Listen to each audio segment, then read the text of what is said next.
Hello, and welcome back to the Faye Banner Review, where we talk about all the wonderful things that come out of this game. I have never been so excited for a Faye banner in my life, if you couldn't tell. Today, we have a brand new Heroes banner treading new ground as the first new Heroes banner with nothing actually new.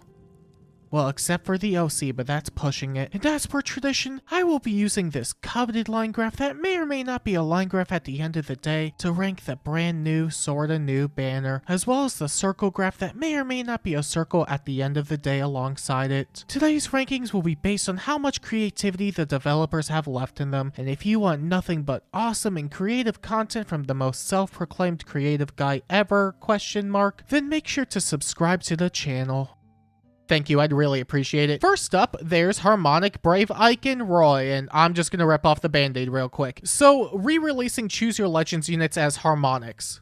I'm conflicted. As a concept, I actually kinda like it and think it's pretty cool. They never really done that much interaction stuff between CYL winners, so making them harmonics actually opens up that aspect. If nothing else, the harmonic conversations should be pretty enjoyable to read. I think that part will be really fun. But on the other hand, let's start with the elephant in the room. Or I guess the horse in the room. I'm not really sure why we got a third Lyn this book. We already got Emblem and Mythic this year, so this feels really excessive. Ike also had an alt back in January of this year, which could have waited as well. But honestly, the more important part to me is that it's taking up a new hero slot. Between this or an actual new heroes banner, I'd rather just get new characters. Even if it's buried behind several required alts for a banner, at least there's usually something new being added. If this ends up being a yearly thing, then I'd rather it not take up one of the new heroes banners moving forward. Just put them on one of the end of the month banners instead of an OC or something. If it's a one-off, then sure, fine. It's a celebration thing for book 10, presumably. I guess I'm just cautious about how they're going to move forward with it. I don't think this is even that bad of an idea, but the timing of it really could not have been any worse. They really could have waited a bit before making this a thing. And speaking of which, Harmonic Ike and Roy are an Axe Infantry unit based on the original Brave Ike. They come with Ervon Brilliance, which is a slaying axe that has built-in bulwark, grants Spectrum 15 during combat, 25 true damage, 15 true damage reduction, another 15 true damage reduction if the foe's special goes off, 2 special jumps on his follow-up attack, and at the start of the turn, he grants the Dull status and a brand new Radiant Hero status to himself and allies within 2 spaces. Radiant Hero grants distant counter or close counter during combat, Spectrum 5, 10 first hit true damage reduction, and true damage based on 4 times the special cooldown count when a special goes off. Ike also comes with a PRF special in Aether's Course, which is a 5 cooldown special that boosts damage dealt equal to the higher defense total between himself and the foe. It restores 50% of his HP, neutralizes pierceable damage reduction, grants desperation to the foe, reduces the effectiveness of deep wounds by 50%, grants null counter disrupt, and grants 40 special damage reduction that further increases to 70% from the foe's second attack onward, on top of a harmonized button that grants resonant shields to himself and any ally from Path of Radiance and Binding Blade, as well as an extra action with cancel refresh either to himself or an ally from said games with the highest HP total. Well, I guess if nothing else, it's something new from an Ike alt. Kinda. It's partially being carried by his new bonus effect, which isn't too shabby all things considered. It still has the issue of being weak to reflect, but you still get a considerable amount of bonuses as a trade-off, and it does help against the Lyn ring. Granting Spectrum 5, 10 first hit true damage reduction, and a bunch of true damage is really nice. Most units are using reflect anyway, so I have to wonder if it's even that massive of a downside, at least when under the player's control. Ike can also use Gale Force, which might come up more often than other Gale Force buttons, since he's a naturally bulky frontliner. He could in theory take 2 actions for Aether 8's offense clearing, or take a double action in Summoner Duels, which doesn't happen often due to its volatile nature. The fact that he could just sit there and tank is what's really selling his button more to me, and as far as his combat capabilities are concerned, they do seem really great for the most part. I really didn't process it at first, but Aether's Course's defense scaling is really massive. Just using the higher of defense stats between him and the foe can easily land in the high 70s just from himself, and the added special manipulation means he should be able to get it off consistently. Not to mention, Ike has so much damage reduction between his weapon and special that it really makes me wonder if we're going to see special damage reduction piercing within a year. Ike can easily hit the 70% mark thanks to inflicting desperation on the foe, and the added healing from Aether's Course means he's very self-sufficient. I was looking to see if there was any sort of HP condition in his kit, but nope, he doesn't even have any weapon conditions. That might actually be the most concerning part about fighting him. He will always have his kit active. The built-in bulwark also means you almost always have to fight him if he's sitting in front of your team. You can't even use fire sweep effects to chip him down because of the null counter disrupt built into his special. Trying to fight Ike might actually be really difficult, and that's without including any of his inheritables.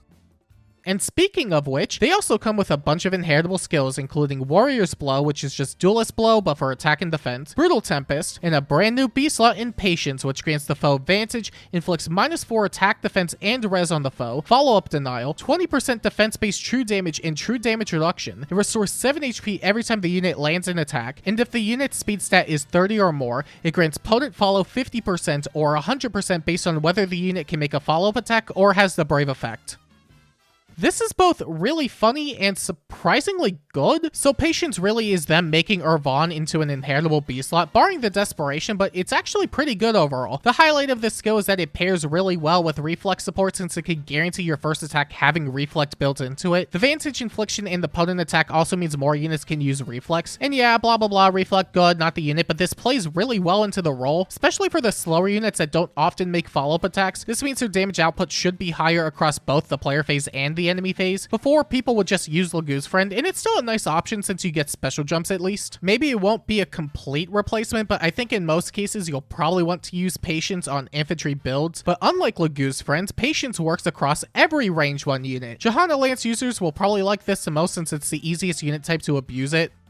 Also, Legendary Black Knight if you're feeling really funny. I don't know if it's worth using on him, but with the right support, you could turn him into a mixed phase armor, which, if nothing else, is pretty cool. Although armors already have so many interesting gameplay styles that this may not even be necessary. Just off the top of my head, they can end turn, and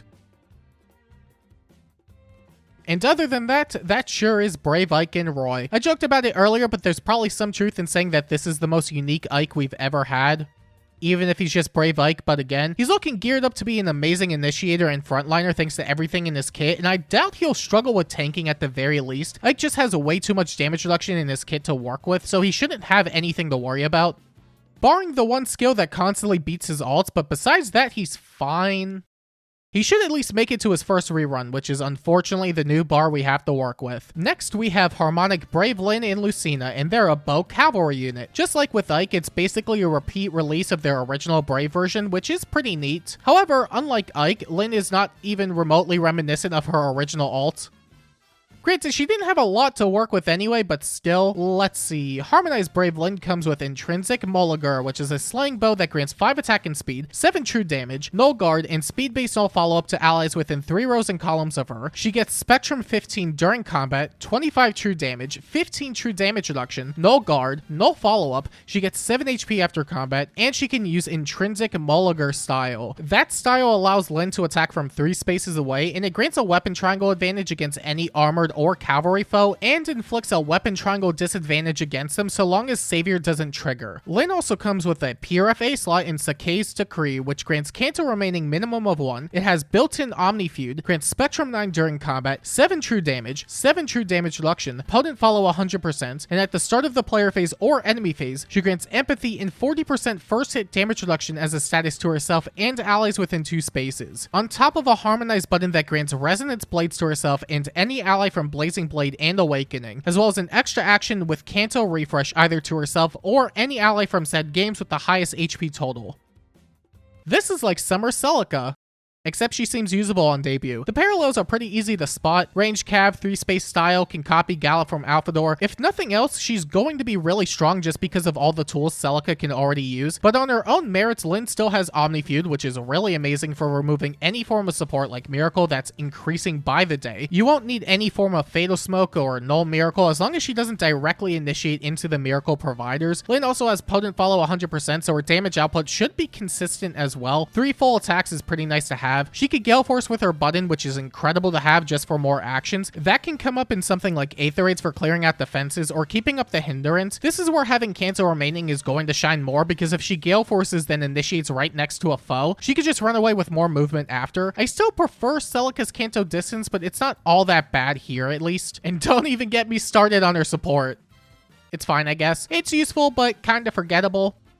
Empathy is pretty nice though, and to top it all off, she can artificially bolster her damage output in bulk thanks to her weapon triangle shenanigans. However, She might be a bit of a fraud. One really important aspect about her weapon triangle manipulation effects is that it doesn't work against units that trigger Savior, which is really weird. In the trailer, Dudu doesn't have a weakness, but Black Knight does because she's directly initiating onto him, which people may have missed. It works perfectly fine against cavalry units at least, but tell me the last time we had one of those that could tank.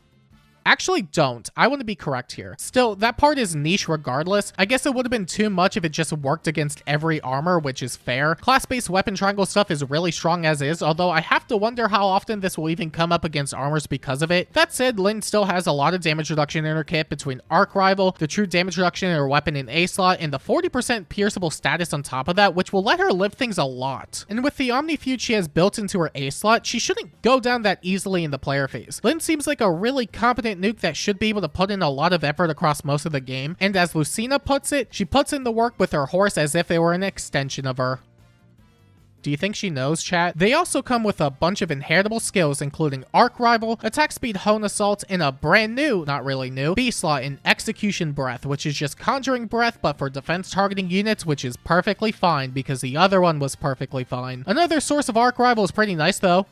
Even if it's limited, honestly, there's nothing here we haven't already seen before. Arc Rival is still one of the best go-to specials at the moment for almost everybody. Execution Breath is another B-slot option for those who already struggle on that front, and the leaning between speed and defense makes it pretty flexible. And Attack Speed Hone Assault. Well, beggars can be choosers here. And other than that, that sure is Harmonic Lyn and Lucina. I won't lie, the lack of Fire Sweep is such a missed opportunity because that's what the original was known for. But also, I'm surprised they didn't even try and incorporate anything with Roy or Lucina when designing Ike and Lyn. I figured they would have attempted it a bit, but honestly, there's really nothing to reference from their Brave Alts. Still, with Lucina, you have the whole Gale Force Assist thing that they could have put in. Not that she really needed it, but you know, in Roy's gimmick of, maybe his next alt will give him a defining gimmick, but that's implying they give Roy an alt. It's lit, fam! And last on the banner, we have Venitas, and she's actually a new hero this time around. An OC, but better than nothing, right? She's the Dragon Arcane unit we saw during the Tempest trial. We did already have an Arcane Dragonstone this book, but that's more than a month old at this point, so it's outdated. Glad we got a new one so soon to work with. Now, if only Blue Tomes could get a 5th Arcane. Let's see. Venitas comes with Arcane Outburst, which is a Slaying Dragonstone that grants Resonance Blades and Shields at the start of the player phase or enemy phase, has built-in Barricade, grants Spectrum 15 during combat, 25 true damage, 15 true damage reduction, an additional 15 true damage reduction against specials, has the 50% damage reduction piercing effect, and adaptive against ranged foes. Venitas also comes with a Pure FA slot and Unfledged God, which grants Distant Counter, sets down Divine Veinstone after taking an action or at the start of the enemy phase during Aetherids defense, gets Spectrum 10 during combat, 7 true damage, 7 true damage reduction, a guaranteed follow-up, a special jump of 1 before her first attack, and if the foe initiates combat, after combat she neutralizes 5 bonus effects within 3 rows and columns of her. I'm gonna be so real with you guys, I was not sold on her in the slightest until the very last part of her pure FA slot. It really says a lot when this isn't considered that impressive by itself. But yeah, the one aspect of Venitas that's actually unique. I think the last effect in her kit is what's somewhat selling me on her as a unit. If the foe initiates onto her, and if she survives the combat, she can remove the first 5 bonuses from any foe within 3 rows and columns of her, which is really strong. It's definitely not to the same degree as giving out Reflex or Miracle or applying a bunch of terrain, but I don't think it's that bad, honestly. I think the harder call will be whether or not it pays off, as it seems to only work as long as she does survive. It's not built into her weapon where it would have just worked on contact or something. That said, it's not terribly difficult to bolster an armor's bulk, so I'm sure it'll be fine. But outside of that, she still places stone terrain, which is really good, and has built-in barricade thanks to the Arcane. The Arcane itself is also really strong, giving out decent filler bonuses, anti-warping, and solid combat effects, including the Excel damage reduction. I really like the direction these newer Arcanes are going in, since they seem to actually fulfill both a combat and supportive niche. Although I'd be lying if I said every weapon on this banner didn't look like an Arcane because of it. If nothing else though, the anti-warping from the Arcane can be really useful across most of the game, just the combat Celica ring stuff. Well, excluding units with pass, air superiority, units that could just swing from a billion spaces away, including the one on this banner, but other than that, it is pretty nice. Just pretend the things that get around it aren't as common as they are. Venitas also comes with a bunch of inheritable skills, including Scowling Fighter and 2 not really new skills, an Attack Res Twin Magic Save and Dragon Ice, which is just Dragon Flame, Butt Ice. Honestly, you could just ignore the save because its applications are really limited. Only being able to counter against magic, staves, and dragons is pretty bad when the other weapon types are just so much more common. Even Emblem Corrin doesn't use magic save at times because of it, and she debuted with it. The other two skills here are definitely the most notable. Dragon Ice is pretty solid, and I'm surprised they didn't drop this one sooner. It's just Dragon Flame but for res, but that is an important distinction since a lot of dragons they've been dropping don't really have a defense set unless they're armors for the most part. Now they have a more usable special, which is nice. And Scowling Fighter is even more niche because it only works with dragon armors. There really aren't a lot of units that are going to want this to begin with, even among dragon armors, because it's still competing with other fighter skills. It's not bad by any means though, it's just super niche. But otherwise, that sure is Venitas' fodder. Yep, sure is. Is it good? I don't know. Is it good enough? I don't know. And other than that, that sure is Venitas. I was wondering what they were going to do with her to make her stand out, and I kind of like how they did it. I don't think it's super splashable compared to other support armors give out, but for an 8th rate setting, removing 5 bonuses will be useful no matter what. It really just depends on whether she could consistently survive things, but you could probably just do a shield fighter near save build to help alleviate that, or even run Valley or something. It can get messed up by red arc rival users though, so it's not even that consistent. Worst case scenario, she's just fodder. Well, that's actually the bare minimum, so better hope you get Ike instead. And now that we've gone over the brand new old units, I think it's time we rank the banner on the line graph that may or may not be a line graph at the end of the day. And would you look at that? The brand new, not really new banner has earned a 4 out of 10. On the line graph. And based on my understanding of the banner, I believe that it would be best fit somewhere around this area of the circle graph. There's a lot to digest from all these units, but they sure seem good for the most part. Who knows how that'll shape up in a couple weeks. Also, because this is the end of book 9, it should equally be ranked on the graph that may or may not rank graphs. Based on the overall quality of the book, I believe it's earned a 5 out of 10. On the graph. It was fine enough, but had lots of room for improvement. Time sure does fly by quickly, huh? And you may be wondering to yourself, am I self-reporting my age if I feel nostalgic over this banner? Which should be obvious in its own right, but is this banner worth summoning on? Not yet. As questionable as the lineup is, the units themselves have a lot of value. Brave Ike is a really fantastic mixed phase tank thanks to all his damage reduction in his kit and special that scales really high. His damage scaling is also really good because of the 100% of units or foes defense stat bonus that he gets from his special. With patience, he could become an amazing reflect unit. This definitely feels like a modern post-refined Brave Ike. Brave Lyn being a ranged cav with a 3-space style is already going to lend itself favorably with all the new tools we have now. You can make her into an 8 range unit, she can disable drive support, which is huge, and her bulk seems fairly solid for the most part. I have a couple concerns, but she's going to put in work regardless, and Venitas for the most part is just there to fix up a favorite dragon you have. Her support is very solid though, assuming she can consistently live things, but there's support out there that makes it easy enough to accomplish. She's still a skill duplicator if nothing else, but I don't think she'll go down that easily.